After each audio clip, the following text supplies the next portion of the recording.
Accordance with the Virginia Beach City Code 2-21, and by the authority vested in me as mayor of the city of Virginia Beach, I hereby call for a special formal session of the Virginia Beach City Council, Tuesday, February 11th, 2020, 6 p.m., City Council Chamber, Building 1, City Hall, second floor, 2401 Courthouse Drive. The purpose of this special formal session is for City Council to consider an ordinance deferred on the February 4, 2020 meeting. Ordinance to amend Section 111 and add Section 209.7 to the city zoning ordinance, Ray, student worker housing, requested by Council Member Tower. And the recommendation for that was approval. Okay, so moving forward.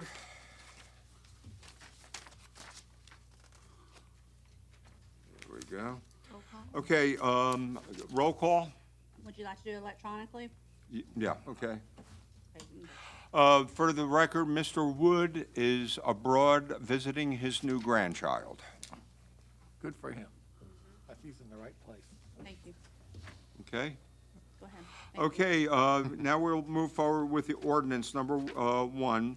Ordinance to amend Section 111 and Section 209.7 to the city ordinance, CZO, raise student housing deferred from February 4th.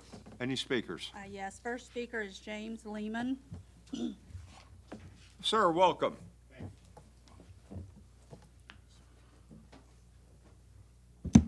Mr. Mayor, members of the council, I find myself in a kind of an odd position in that I support the measure in its intent, but as written, I think it is necessary but not sufficient, and I'll explain. Just a little background, I'm a resident volunteer. I live down near the ocean front, and I've hosted as guests in my house on a number of occasions J1 students. They've lived with me with my wife and I for short periods of time, God bless you. or even all summer. In fact, one summer we had to host a young lady who was badly hurt in a traffic accident. And I don't bring that up, I only bring that up to indicate how delicate the safety net is for some of these students. Many of the sponsor organizations and many of the businesses that employ these people are really top-notch organizations. Unfortunately, that's not the case in all cases, and therefore the need for some of these regulations and some of this thought. Specifically getting to the ordinance at hand, what my problems with the ordinance are really twofold. One is, one of the reasons that you're here considering this ordinance is because, one, there's an overall just lack of housing for the J1 students at or near the beach.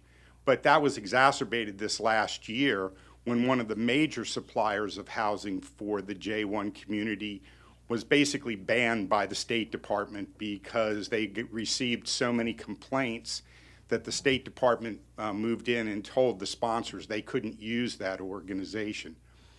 So, and what was the main problem there? The main problem was complaints from the students about either getting nickeled or dimed on costs there at the facilities, or not getting their deposits back at the end of the summer. And that goes to one of my points that I have a problem with the ordinance.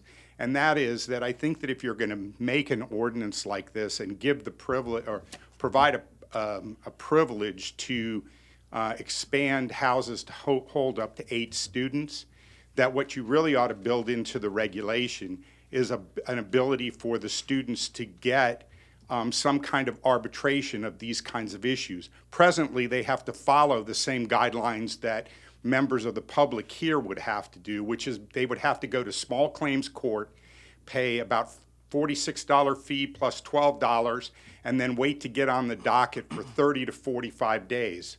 Now, I'll note, if it's a rental dispute where the landlord is asking for the money, Thank you, sir. then it's closer. I'd really So- like to hear what he has to say. Okay, go So- forward. So I think that one of the things that needs to be built into the regulation somehow is a quick adjudication of student issues with rentals, and you could do that in this regulation.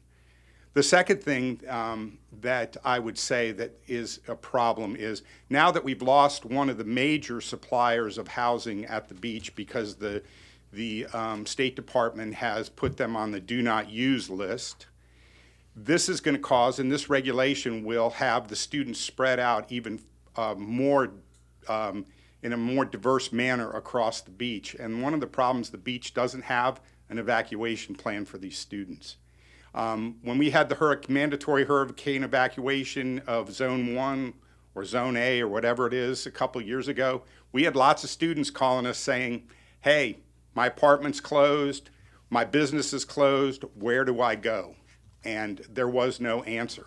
So I think that one of the unintended consequences of making housing more diverse for these kids is that you've spread them out, but they don't have anywhere to go if in the unlikely scenario, but they are at the beach, that we do have a hurricane and somehow these kids need to be collected and accounted for because they don't have anywhere to go. They don't have any parents here, and they don't have, most of them don't have any transportation. So that's my second point. The first point is I think you could build into the regulation some kind of a quick adjudication of their financial disputes with landlords, because the one that's for city residents and for residents of the United States just isn't realistic for these students, and that's one of their main complaints. And quite frankly, unscrupulous landlords know that they can kind of rope-a-dope out the thing until the student has to leave, because the students can't overstay their visa, and usually getting a court date 30 to 45 days after the fact is after their visa expires. So their landlord just keeps their money and goes on the way. So that's my first point. And like I said, my second point is the unintended consequence of doing this, of providing more housing, is you disperse the kids more broadly across the beach, which in many ways is a good thing, but the unintended consequence is you don't have an evacuation plan for over 1,000 people who have no place else to go. So I would ask you to consider that as well. Thank you very much. I appreciate your comments. Sure. Next speaker is Barbara Messner. Welcome, Barbara. Good evening. I appreciate the gentleman coming today. And since he got to go over, I would appreciate it, since I'm making a second trip after last week, if I can also go over.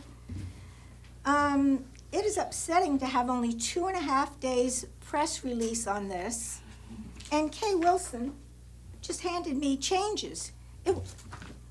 I printed out what you advertised, and now you changed it. That's not due process.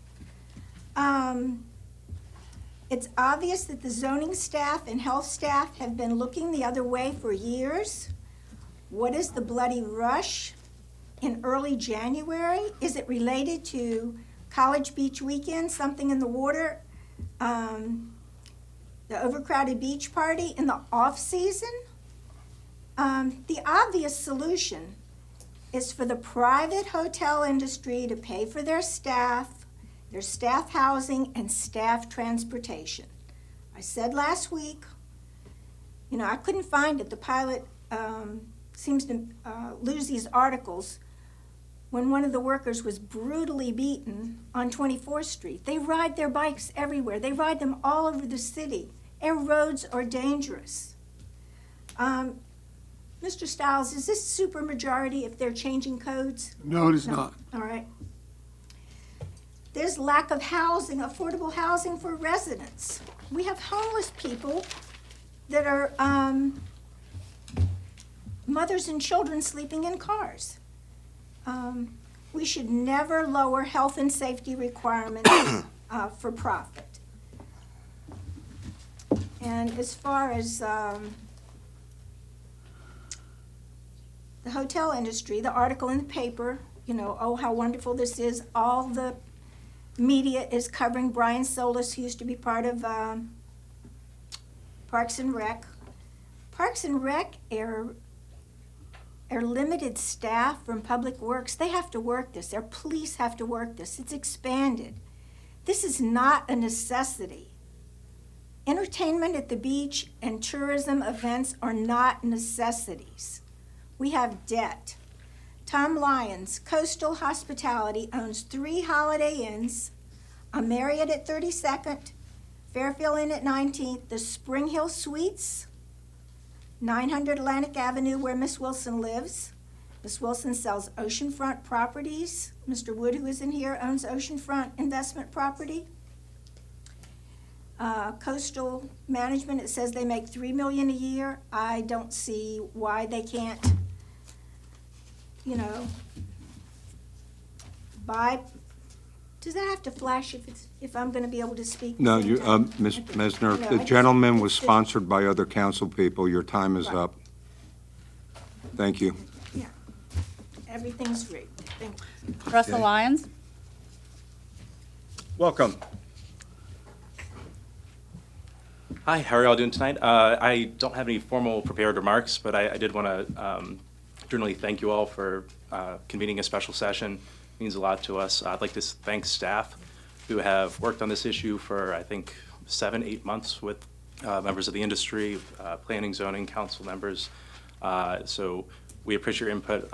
As well, Mr. Moss, thank you for the delay. It was nice to be able to clear up any issues and make sure everyone was able to understand a little better. So I think we've come to a better place. So I appreciate that. Without getting too much into it, I did appreciate a few things Mr. Lehman said. I think that there's a lot we can continue to do around the oceanfront to better protect J1 student visa holders that come over here and want to have a wonderful time in America and bring that experience back to their home countries. Of course, there are things that always go wrong with any program, but as employers, we do try our best to make sure that those students are protected in their time here. There are a number of other programs that we can look to as well if we wanted to strengthen up laws with how to expedite due process, help with landlord-tenant issues. Myrtle Beach actually has quite a fantastic program and a lot of different laws and processes that we can learn from. And we have actually set up kind of a loose task force that we're working on making slightly more formal, that will meet together more regularly and be looking at different ways that we can help this program beyond just housing issues. So we appreciate your time. Thank you, and have a good night. Thank you very much. That's all the speakers, sir. Okay, Mr. Tower. Mr. Mayor, I'm going to move for the amendment of the ordinance as previously referenced, and the changes have been distributed to council. Do we have an extra copy? And, Ms. Messner, have you seen the changes? Yeah. She has it, yes, sir. It's not due process to get it to me today when I'm prepared from what you advertise. Well, I believe it's the process that we've been following for many years, and I would say that the changes are consistent with the comments that Mr. Moss made last week, and the other changes are purely technical. They have no substantive effect. They're just making proper reference to the Code of Federal Regulations, so I'll give you my assurance on that. In any event, I'm in the process of making a motion, not discussing the Please, go motion. ahead. So Go right ahead. let Motion. me make that motion that it be amended in the form distributed to council. Second. Do we have a second? Any discussion? Yep, Rosemary? I appreciate Mr. Lehman's comments, and we definitely want to make sure these young people are protected. I think that there's a sense of urgency to get this in place for this current season, but I'd like for this council to take his words and maybe Mr. Stiles can look at how we can affect some of the things that he had to say tonight. Understood. Yeah, I think going forward that, we certainly will continue to refine and improve based on your comments that were most appreciated, sir. But, once again, I think this is an immediate situation, but going forward, I think Mr. Lyons indicated and the industry indicated, moving forward to improve and refine the process to ensure the safety and the financial well-being of the students, okay? Any other discussion? Just, Mr. Mayor, I'd just add to that, as the sponsor, I want Mr. Lehman to know my thoughts are the same as Ms. Wilson's. I think those were excellent suggestions of things that need to be thought about and attended to, and I appreciate his making those comments, and we will look at those as we go forward. Thank you. Thank you. Okay, the vote is open. By a vote of 10 to 0, you've approved the amended ordinance. There being no other business, we are adjourned.